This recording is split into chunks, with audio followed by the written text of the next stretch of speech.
ሰላም ጤና ይስጥልኝ ውድ የዊትነስ ሚዲያ አድማጭ ተመልካቾች፣ ዛሬም እንደ ሁሌው እንደተለመደው ለእናንተ ወሳኝና ወቅታዊ መረጃዎችን ይዤላችሁ መጥቻለሁ። እናንተም እስከ ፕሮግራማችን ፍጻሜ አብራችሁ እንድትቆዩ እየጋበዝን የዚህን የዩቲዩብ ቻናል ሼር፣ ላይክ፣ ሰብስክራይብ ማድረጋችሁን እንዳትረሱ እንላለን። እንግዲህ ዛሬም እንደ ሁሌው እንደተለመደው ወሳኝ ወቅታዊ መረጃዎችን ይዘንላችሁ መጥተናል። እንግዲህ ይሄ ሚዲያ ከተጀመረበት ኦልሞስት አሁን ወደ 3 ዓመት አካባቢ እየደረሰ ነው። እያንዳንዱ የምንሰራቸው ቪዲዮዎችን በመረጃ ደግሞ በማስረጃ አስደግፈን ለማቅረብ እየሞከርን ነበር። ምክንያቱም ሲባል ሚዲያ በመዛበት ሀገር ውስጥ ሚዲያ ሆኖ ለመቀጠል ሀቀኛ መሆን ስለሚፈልግ ማለት ነው። እና በዚህ ውስጥ ደግሞ እያንዳንዱን በኢትዮጵያ ውስጥ የሚደረገውን የፖለቲካል እንቅስቃሴ የሚደረገውን በፖለቲካ ስም የሚደረገውን ወንጀል ሁሉ እያቀረብንላችሁ ነበር። ስፔሻሊ የፋኖ እንዲሁም ደግሞ በባለፈውም ሳምንት ላይ ደግሞ በለቀቅንላችሁ ቪዲዮ ላይ ደግሞ ስንመለከት የፋኖ የትግል ዓላማ ምን እንደሆነ ግቡ ምን እንደሆነ እያስቀመጥንላችሁ ነበር። የፋኖ የትግል ዓላማ ምንድን ነው ብለን ብንጠይቅ ቀሚስ መግለብ ነው። እሱንም በማስረጃ አቅርበንላችኋል። ከዚህ ቪዲዮ በፊት የነበረውን ቪዲዮ መመልከት ትችላላችሁ። ለህዝብ፣ ለሀገር፣ ለአማራ የሚባለው ስሎጋን ነው እንጂ አክቹዋል መሬት ላይ ያለው ነገር ግን ምንድን ነው ብለን ስንመለከት ግድያ፣ ዝርፊያ ብሎም ደግሞ ሴቶችን መድፈር እንደሆነ ተመልክተናል።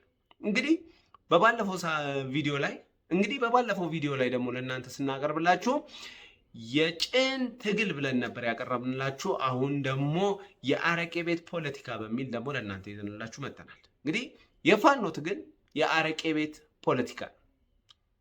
በጠላ ቤት ውስጥ ተቀምጦ የሚሰራ የሚዶለት ወይም ደግሞ የሚወራ ፖለቲካ ነው። እንግዲህ አሁን የአማራን ክልል እንዲያተራምስ ያደረገው ማለት ነው። ይህንንም ስንል በማስረጃ ነው። ብዙ ጊዜ ስንመለከት እነ ዘመነ ከ2015 ወደ 2016 ሲሻገሩ እንግዲህ ዘመኑ የኛ ነው፣ ፋኖ ድል ይነሳል፣ በ2 ቀን ውስጥ አዲስ አበባ እንገባለን ብለው መግለጫ ሰጥተው ህዝቡንም አሙቀው ፋኖንም አዘልለው ነበር። እንግዲህ 2016 ደግሞ አልፎ 2017 ሲመጣም ደግሞ ሴም ቲንግ ይህ ዘመን የፋኖ ዘመን ነው ብለው ነበረ። እነሱም አልመጡም፣ አመቱም አለቀ። 2018 ግን ሲገባ ነገሩ እየለየለት መጣ።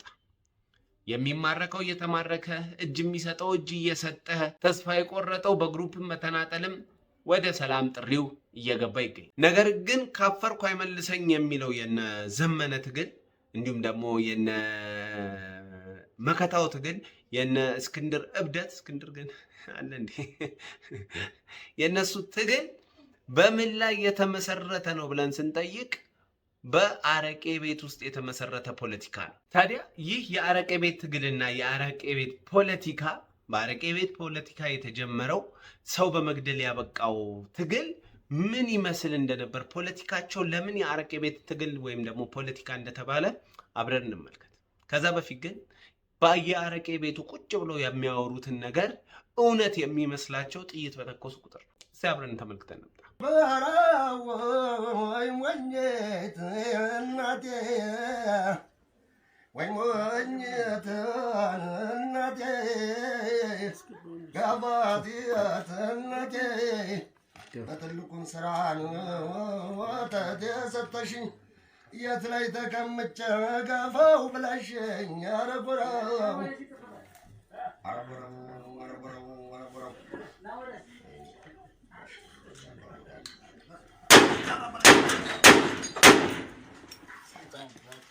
ሰማችሁት?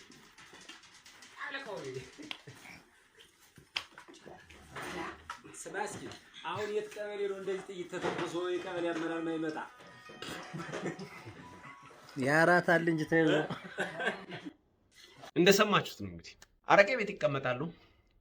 አረቄ ቤት አረቄያቸውን ይጠጣሉ። አረቄያቸውን ጠጥተው ሞቅ ሲላቸው ይሸልላሉ። ሸልለው ደግሞ ሲጨርሱ ሌላኛው የሞቀው ሰውዬ አረቄውን ስቦ ማለት ነው፣ እሱ ደግሞ ይወጣና መሳሪያ ይተኩሳል። የዛ ሰዓት ድል የነሱ ይመስላችኋል? የዛ ሰዓት የፖለቲካ የበላይነት ያገኙ ይመስላችኋል? የዛ ሰዓት ላይ ያሸነፉ ይመስላችኋል?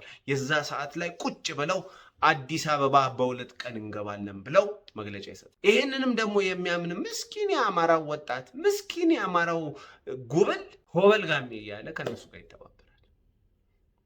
ስባችሁታል?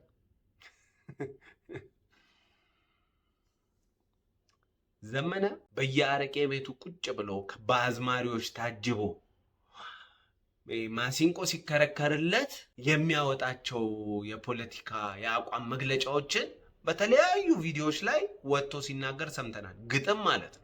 በዚህ በአረቄ ቤት ውስጥ የተሰራው የነዘመነ ፖለቲካ ፍጻሜውና መደምደሚያው ግቡ አልቲሜት ጎሉ ምንድን ነው ብለን ስንጠይቅ ባለፈው የሰራንላችሁ ቪዲዮ ይሆናል ማለት ነው። የባለፈው ቪዲዮ ደግሞ ሐሳቡ ምንድን ነው? የጭን ትግል ማድረግ ነው። የቻሉትን ያገኙትን የወደዱትን መድፈር፣ ሴት ወንድ እስካሁን አልሰማንም። ሲቀጥል ደግሞ ሻል ሲል ደግሞ ወደ ምን ይመጣል ማለት ነው?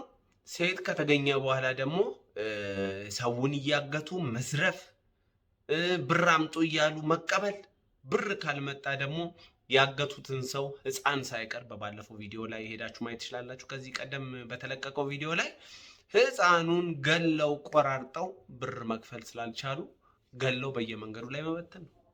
ይህ የአረቄ ቤት ፖለቲካውን ከግብ ለማድረስ ምንድነው የሚጠቀመው ብለን ከተመለከት የሐሰት ፕሮፓጋንዳ ለዚያውም የጭካኔን ስራ በመስራት ነው እንግዲህ ፖለቲካውን ከግብ አደርሳለሁ ብሎ እየተንቀሳቀሰ እየሮጠ እየሰራ ያለው ማለት ነው። ይህንንም ደግሞ ስንል አሁንም በማስረጃ ነው። እነዘመነ አረቄ ቤት ቁጭ ብለው እየጠጡ የቀመሩት ፖለቲካ ፍጻሜው ምን እንደመሰለ ከራሳቸው ሰዎች እንስማ። እንግዲህ በኢቲቪ የተለቀቀው ጡት ተቆረጠችና እንደዚህ አድርጎ መንግስት መከላከያ ገደላት የተባለችቱን ሴት እኮ ሚዲያ ላይ ጥሩ አይነት ስኬት ነውና ቀጣይ ደግሞ በአካባቢያችሁ ከተሰዋ ብልቱን ቁረጡና በቪዲዮ የተደገፈ መረጃ ስጡን እኮ ነው የተባለው። እንደሰማችሁት ነው። ምንድነው ያለው?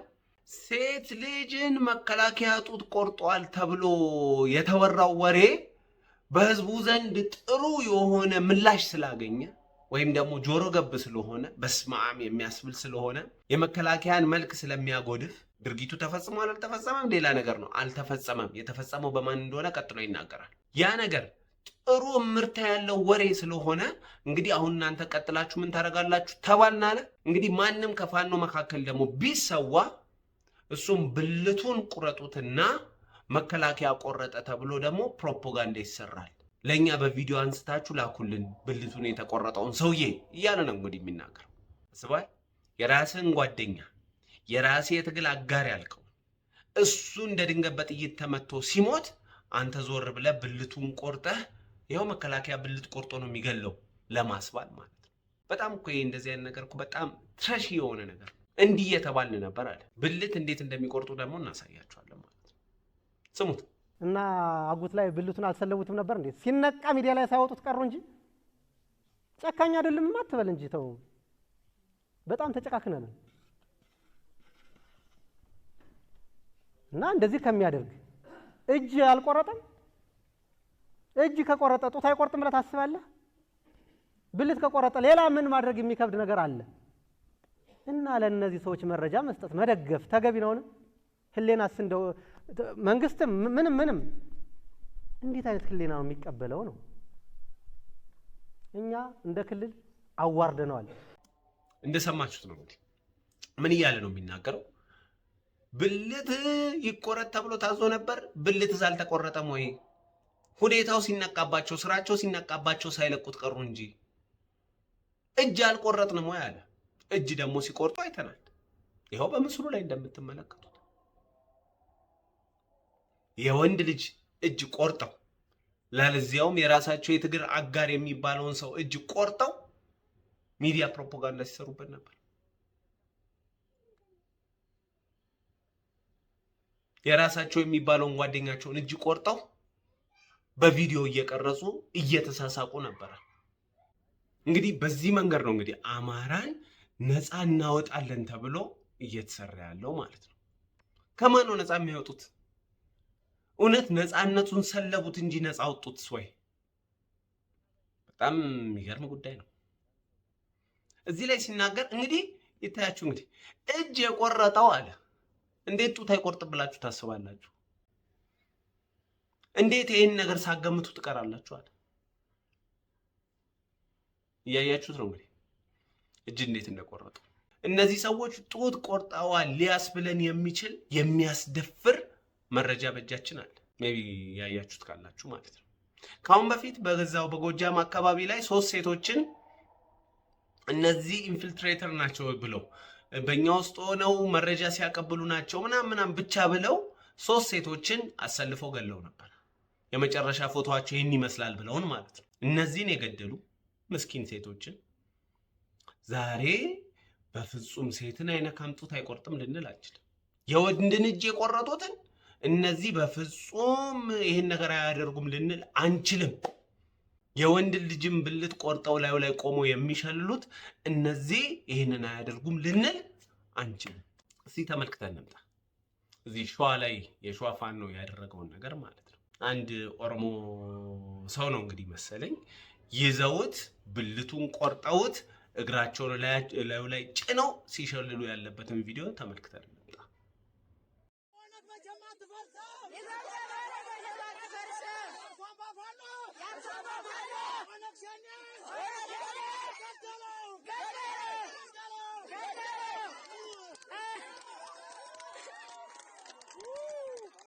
እንደሰማችሁት ነው እንግዲህ እንዳያችሁትም ጭምር ማለት ነው። ይታያችሁ እንግዲህ ይሄ ሰውዬ ተገሎ መሬት ለመሬት በሚጎተትበት ሰዓት ላይ በዛ አካባቢ ህፃናት ነበሩ፣ ሴቶች ነበሩ። አሁን ምን እያስተማረ ነው ለህፃናቱ? ምን መልእክት እያስተላለፈ ነው ሲባል አንደኛ ኢትዮጵያን ለእንደ ኢትዮጵያ እንዳትኖር ኦሮሞ ጠላትህ ነው የሚል መልእክት ነው። ከዛ ባለፈ ደግሞ እንደነዚህ አይነት ሰዎችን ስታገኝ ኦሮሞም ሌላም ብሔር ስታገኝ ግደለው ነው። ከገደልከው በኋላ ደግሞ ብልቱን ቁረጠው የሚል መልእክት ነው። ሌላ ከዚህ ያለፈ መልእክት የለው። ይህንን ፋኖ ነው እንግዲህ ይህ ልጅ እየተናገረ የነበረው። እጅን የቆረጠው ፋኖ እሺ ሲባል ደግሞ ሴቶችን አሰልፎ የገደለው ፋኖ እንዴት ጡት አይቆርጥም ብላችሁ ታስባላችኋል? ይሄ ሁሉ ለምን ሆነ ብለን ስንመለከት ይህ ትግል ዓላማው የአማራን ህዝብ ነፃ ለማውጣት ሳይሆን የራስን አጀንዳ ዓላማ ለመፈጸም ነው። ከዛ ያለፈ ምንም ታሪክ የለም። ሂዩማኒቲ፣ የህዝብ ጥያቄ፣ የፍትህ ጥያቄ የሚባል በውስጡ የለው። እንደለመደው የመሳፍንት ዘመንን ወደ ኢትዮጵያ ለማምጣት ሁሉም በየጎጡ ተደራጅቶ የሚዋጋበት፣ ስራ የማይሰራበት፣ የሚገዳደልበት፣ በየአረቄ ቤት ተቀምጦ እየጠጣ የሚሸልልበትን ክልል ከቻለም ሀገርን ለመስራት ነው እንግዲህ ይህ ፋኖ የሚባለው ኃይል እየተንቀሳቀሰ ያለው ማለት ነው። አሁንም ደግሞ በደንብ ነገሩ ግልጽ እንዲሆንላችሁ ምን ያክል ሴቶች ላይ ጭካኔ እንደሚያሳዩ እንድታዩ ይህንን ቪዲዮ ቀጥዬ ደግሞ አሳያችኋለሁ።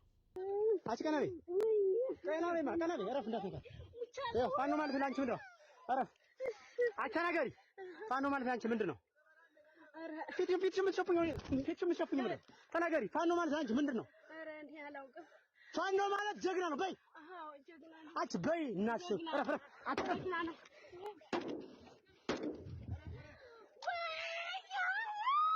ረማት ምን ይሰው ፋኖ ያሳምነው ልጅ ነው። በይ ያሳምነው ልጅ ነው። ደላዳግሽ ፋኖ ያሳምነው ልጅ ነው። በይ አትበይ።